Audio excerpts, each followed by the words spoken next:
നമസ്തേ. ക്ഷേത്രങ്ങൾ കമ്മ്യൂണിസ്റ്റുകാർക്ക് തീരെഴുതി കൊടുക്കുന്ന ഹിന്ദു സമൂഹം ഇനി എന്ന് നന്നാവാനാണ്? അമ്പലങ്ങളിൽ വിപ്ലവ ഗാനങ്ങൾ പാടി കമ്മ്യൂണിസ്റ്റുകാർ ആഭാസത്തരം കാണിക്കുമ്പോൾ കൂടെ ഹിന്ദുക്കളും തുള്ളാനുള്ളത് കൊണ്ടാകണമല്ലോ ഇവർ വീണ്ടും വീണ്ടും ഇത് ചെയ്യുന്നത്.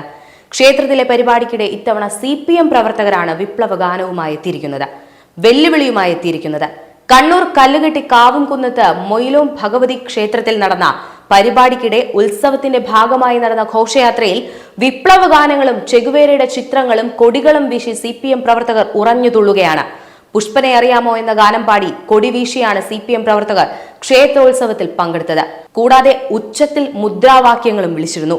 ക്ഷേത്രത്തിൽ രാഷ്ട്രീയം കളിക്കുന്നത് അംഗീകരിക്കാനാവില്ലെന്ന് ഭക്തർ പ്രതികരിച്ചുവത്രേ. കണ്ണൂരിൽ ഇത്തരം സംഭവങ്ങൾ അരങ്ങേറുന്നത് ഇതാദ്യമായല്ല. നേരത്തെയും ക്ഷേത്ര ഉത്സവങ്ങളിൽ CPM പ്രവർത്തകർ വിപ്ലവ ഗാനം പാടിയിരുന്നു. ക്ഷേത്രത്തിനുള്ളിൽ പോലും ചെഗുവേരയുടെ ചിത്രങ്ങൾ CPM പ്രവർത്തകർ ഒട്ടിച്ചിരുന്നു. അന്ന് നിങ്ങൾ പ്രതികരിക്കാതിരുന്നിട്ട്, കഴിഞ്ഞ കുറെ നാളുകളായി നിങ്ങൾ ശബ്ദമുയർത്താതിരുന്നിട്ട് ഇപ്പോൾ വന്ന് പ്രതികരിച്ചാൽ എന്താണ് പ്രയോജനം? ഹിന്ദു സഹോദരങ്ങളെ, സമയത്ത് പ്രതികരിക്കാതെ കമ്മ്യൂണിസ്റ്റ് ആഭാസത്തരങ്ങളെ വളരാൻ അനുവദിച്ചിട്ട് ഇപ്പോൾ നിങ്ങൾ ക്ഷേത്രത്തിൽ രാഷ്ട്രീയം കളിക്കുന്നത് അംഗീകരിക്കാനാവില്ലെന്ന് പറഞ്ഞിട്ട് എന്ത് പ്രയോജനം? അലോഷി ഒരു തവണയല്ല അമ്പലമുറ്റത്ത് വിപ്ലവഗാനം പാടിയത്, 2 തവണയാണ്. കൊല്ലം കടക്കൽ ക്ഷേത്രത്തിൽ വിപ്ലവഗാനം പാടിയത് കോടതി വിലക്കിയിട്ടും അലോഷി ആറ്റിങ്ങൽ അവനവഞ്ചേരി ഇൻഡലൈപ്പിംഗ് ക്ഷേത്രത്തിലെ ഉത്സവത്തിൽ പാടി. എന്താണ് കാരണം? ആരാണ് കാരണം?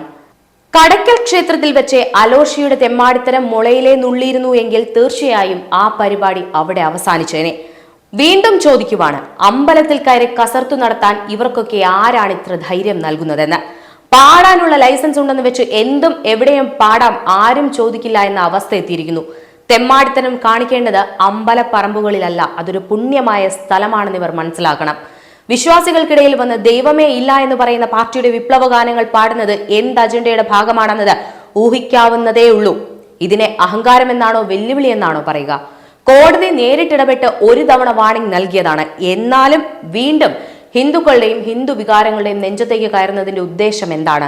അവനവഞ്ചേരിയിൽ അലോഷി വിപ്ലവഗാനം പാടാൻ സാധ്യതയുണ്ട് എന്ന് മുൻകൂട്ടി കണ്ട് പരാതി നൽകിയിട്ടും പോലീസിന്റെ ഭാഗത്തു നിന്നും യാതൊരു നിലപാടും ഉണ്ടായില്ലെന്ന് മാത്രമല്ല, പോലീസും കണ്ണടച്ചു കൊടുത്തു.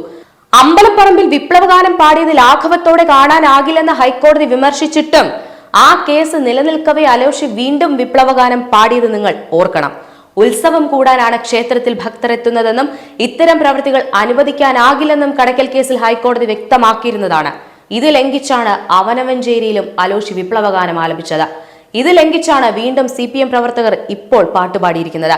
5 വർഷം വരെ തടവും പിഴയും ലഭിക്കാവുന്നതാണ് കുറ്റം. ഇത്തരം സംഭവങ്ങളിൽ കർശന നടപടി സ്വീകരിക്കണമെന്നും ഹൈക്കോടതി നിരീക്ഷിച്ചിരുന്നു. എന്നാൽ അങ്ങനെ ഒരു ഇടപെടൽ ഉണ്ടാകാത്തത് കൊണ്ട് തന്നെയാണ് ഇവർ വീണ്ടും വീണ്ടും വീണ്ടും പാടുന്നത്.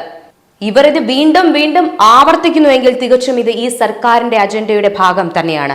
ഞങ്ങൾ ചെയ്യും, നിങ്ങൾ എന്ത് ചെയ്യുമടാ എന്ന് തന്നെയാണ് അവർ ചോദിക്കുന്നത്. അത് തികച്ചും നമ്മൾ ഹിന്ദുക്കളുടെ തെറ്റ് തന്നെയാണ്. വടിയെടുക്കേണ്ടടുത്ത് വടിയെടുക്കുക തന്നെ വേണം. മനസ്സിലാകാത്തവർക്ക് മനസ്സിലാകുന്ന രീതിയിൽ പറഞ്ഞു കൊടുക്കണമായിരുന്നു. അങ്ങനെ ചെയ്യാത്തത് കൊണ്ട് തന്നെയാണ് ഇത് വീണ്ടും വീണ്ടും ആവർത്തിക്കുന്നതെന്ന് നിങ്ങൾ ഓർക്കുക.